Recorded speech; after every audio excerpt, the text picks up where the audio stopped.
नमस्कार, हर दिन की तरह एक बार फिर से आप सभी का स्वागत है स्वदेश 24x7 न्यूज चैनल में और मैं हूं आपके साथ हाजिर शुभम सोनी।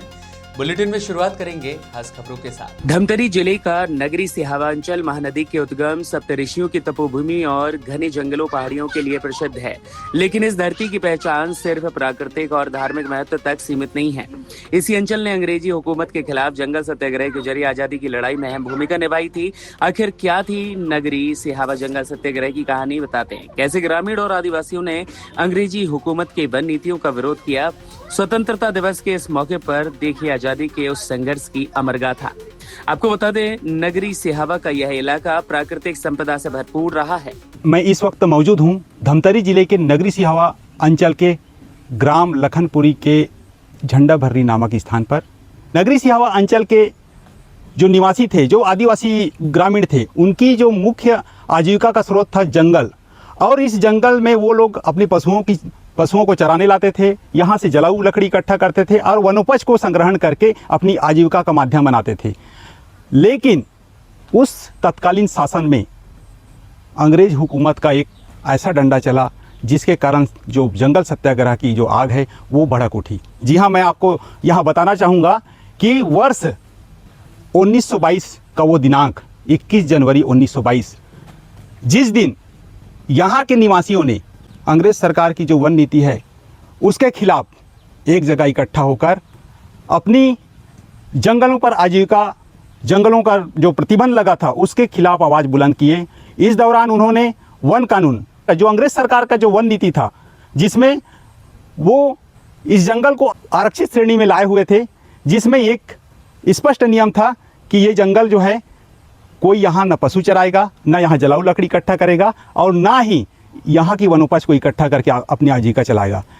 इन सब का विरोध करते हुए यहाँ के पूर्वजों ने अपनी आवाज़ को उठाने के लिए जंगल में 21 जनवरी 1922 को प्रवेश किए। वे वन नीति के खिलाफ थे। उनका कहना था कि ये जो जंगल है उनकी आदिवासी संस्कृति, उनकी परंपरा और उनकी आजीविका का मुख्य स्रोत है और इसे कोई भी सरकार, चाहे वो अंग्रेज ही क्यों ना हो, उसे हम कतई बर्दाश्त नहीं करेंगे। इन सब के खिलाफ आवाज़ बुलंद करते हुए वो सभी नगरी सिहावा के आसपास के जितने भी जो सेनानी थे, जो सत्याग्रही थे, वो इकट्ठा हुए और इस जंगल पर 21 जनवरी 1922 को पहुँचे। इस दौरान जो नेतृत्वकर्ता थे, मुख्य रूप से श्यामलाल सोम, विशंबर सिंह पटेल और पंचम सिंह शेष, इनकी अगुवाई में, इनकी नेतृत्व क्षमता के बदौलत कई ऐसे सत्याग्रही हैं जो जंगल में यहाँ आकर अपनी आवाज़ बुलंद किए। इस दौरान वन के जो कर्मचारी है, वन विभाग के कर्मचारी, अंग्रेज सरकार के जो कर्मचारी है, वे उनको गिरफ्तार करके ले गए और उनको कोड़े की सज़ा, यहाँ तक कि जेल में दाखिला कर दिए। इस दौरान उन्हें बहुत सारी यातनाएं दी गई। बताते हैं कि वर्ष 1922 के बाद जिस समय में असहयोग आंदोलन का दौर था, भारत में असहयोग आंदोलन चल पड़ा था, उसका जो तत्कालिक जो समय था, उस समय में चौरा चौरी कांड एक घटना हुआ, जिसके बाद यह जो आंदोलन है उसको भी शांत कराया गया, स्थगित कर दिया गया। फिर जो है यह जो ज्वाला यहीं पर बुझी नहीं, ये जो ज्वाला है फिर से 1930 में, वर्ष 1930 में फिर लौ इसका जल गया और वर्ष 1930 में यहाँ के जितने भी पूर्वज थे, जो सेनानी थे, सत्याग्रही थे, वे फिर यहाँ पर उपस्थित हुए और इस जगह में, जिस जगह मैं खड़ा हूँ, यह जो जगह है ग्राम लखनपुरी, जी हाँ, नगरी ब्लॉक मुख्यालय नगरी से लगभग 18 किलोमीटर की दूरी पर यह जो जगह स्थित है और इस जगह का नाम है ग्राम लखनपुरी और लखनपुरी के समीप ही यह झंडा भर्री स्थित है। ये झंडा भर्री नामक जगह है। इस झंडा भर्री के बारे में बताना चाहूँगा आप लोगों को कि इस जगह पर वर्ष 1930 में ये लोग आए, जितने भी सेनानी लोग हैं यहाँ पर उपस्थित हुए, सभा किए और उसके बाद इसी जगह में ध्वजारोहण किया और यहीं पर से वो लोग अपनी मांग को पुनः शासन के समक्ष रखे। तो इस प्रकार से हम उन वीर शहीदों को, उन वीर सेनानियों को याद करते हैं इस 15 अगस्त के अवसर पर। और आपको इस नगरी सिहावा अंचल की कुछ जो अंग्रेज समय की जो नीति है, जिसके खिलाफ हमारे जो पूर्वज हैं वो लोग लड़े थे, उसके बारे में हम बता रहे हैं। यह जो वाक़या है नगरी सिहावा अंचल में घटित हुई एक महत्वपूर्ण वाक़या था और जिसका जो गवाही यह जो स्थान है, झंडा भर्री जो स्थान है, वो चीख चीख कर दे रहा है। और यह जो स्थल है यह टाइगर रिजर्व क्षेत्र के अंतर्गत अभी वर्तमान में आता है। तो साथियों, इस प्रकार से हमारे जो स्वतंत्रता के जो सिपाही थे, जो सेनानी थे, वे अपनी प्राणों का आहुति करते हुए देश की आज़ादी को दिलाने के लिए अपना सर्वस्व न्यौछावर कर दिए। मैं देवेंद्र सेन, स्वदेश 24/7 न्यूज़ से नगरी सिहावा। अंग्रेजी शासन के दौरान जंगलों पर सरकार ने कई तरह के प्रतिबंध लगाए। इससे जंगलों पर निर्भर ग्रामीणों और आदिवासी समुदायों की रोजमर्रा की जिंदगी पर प्रभावित होने लगी। इन्हीं नीतियों के विरोध के यहाँ के लोगों ने अंग्रेजी हुकूमत के खिलाफ आवाज बुलंद की। जंगलों पर अपने पारंपरिक अधिकारों और जीवन यापन से जुड़े हक की मांग को लेकर ग्रामीणों ने सत्याग्रह का रास्ता अपनाया और यह आंदोलन आगे चलकर क्षेत्र के स्वतंत्रता संघर्ष की महत्वपूर्ण कड़ी भी बना। सप्तऋषियों की तपोभूमि और महानदी के उद्गम में बसे सिहावा अंचल, जहां टाइगर रिजर्व के जैसे जंगल भी आते हैं, इस क्षेत्र में वर्ष 1922 को एक क्रांति का आगाज हुआ। जी हाँ, जिसे जंगल सत्याग्रह के नाम से जाना गया।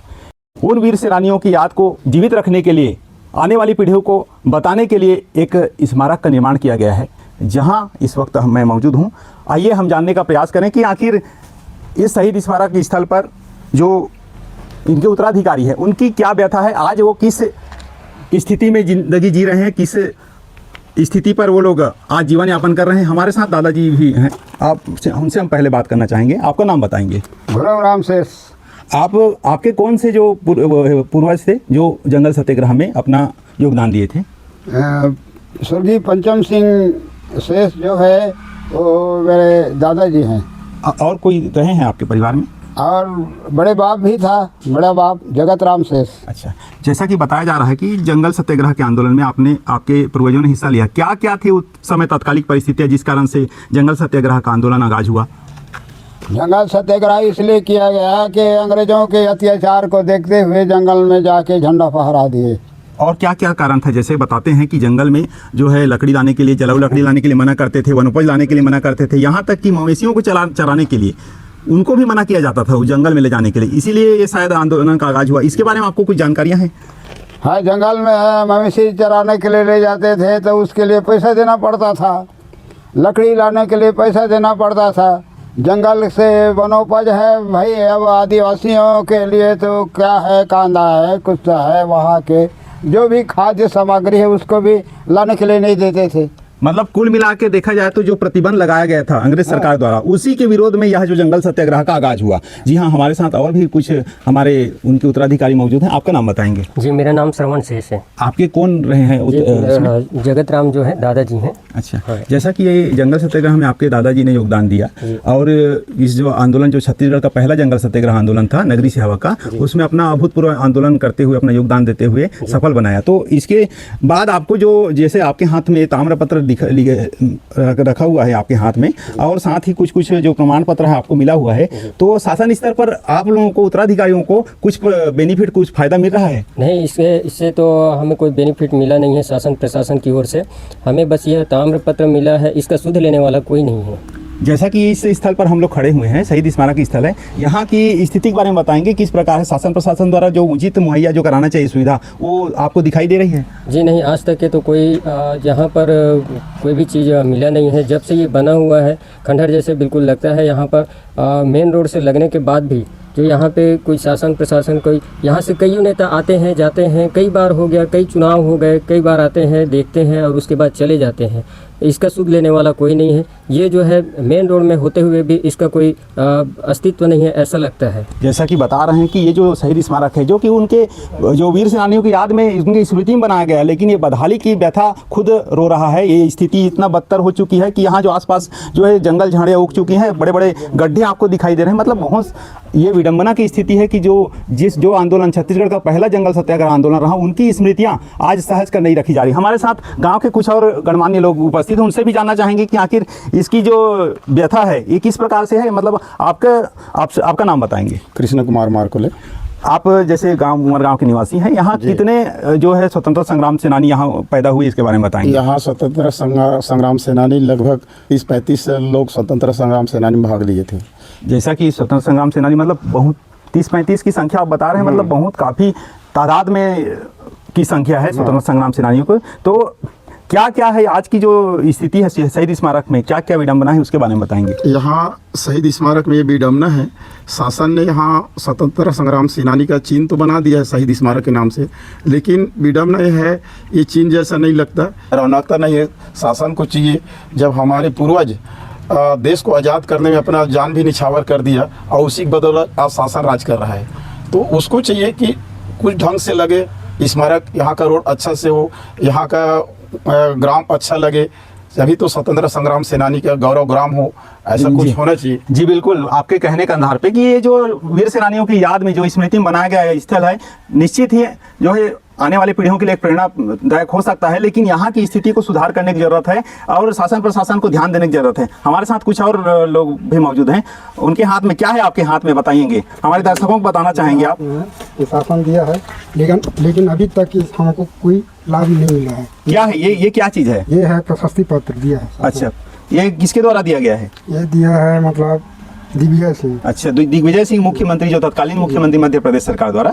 तो ये इस जो आपको प्रशस्ति पत्र मिला हुआ है, ये स्वतंत्रता की 85वीं वर्षगांठ पर आपको मिला हुआ है, तो इसके संबंध में आपको कोई इसका लाभ हुआ है, इस प्रमाण पत्र का? प्रशस्ति अभी तक के इससे लाभ नहीं मिला है, ना मेरे बच्चों को भी लाभ नहीं मिला है, पढ़े लिखे सब हैं। क्या चाहते हैं आप शासन प्रशासन? यही चाहते हैं कि हमारे बच्चे कम से कम शासन द्वारा कुछ भी तो शासकीय नौकरी के आधार पर पढ़े लिखे हैं तो मिलना चाहिए, यानी कि कुछ जो है फायदा जो आरक्षण वगैरह जो मिलना चाहिए वो नहीं मिल पाया है। तो इस प्रकार से जो स्थिति बनी हुई है, हम इस 15 अगस्त के अवसर पर उन सेनानियों को नमन करते हुए, याद करते हुए हम चाहते हैं शासन प्रशासन इस और भी कुछ ध्यान दे और जो उनकी स्मृति में बनाया गया शहीद स्मारक है उनका रख रखाव, उनका जो है देख रेख मेंटेनेंस अच्छे तरीके से करे, ताकि जो आने वाली पीढ़ी भी इसके बारे में अवगत हो सके और जिससे यहाँ का जो प्राचीन इतिहास है उसके बारे में सभी जान सकें। मैं देवेंद्र सेन, स्वदेश 24/7 न्यूज़ से, नगरी सिहावा।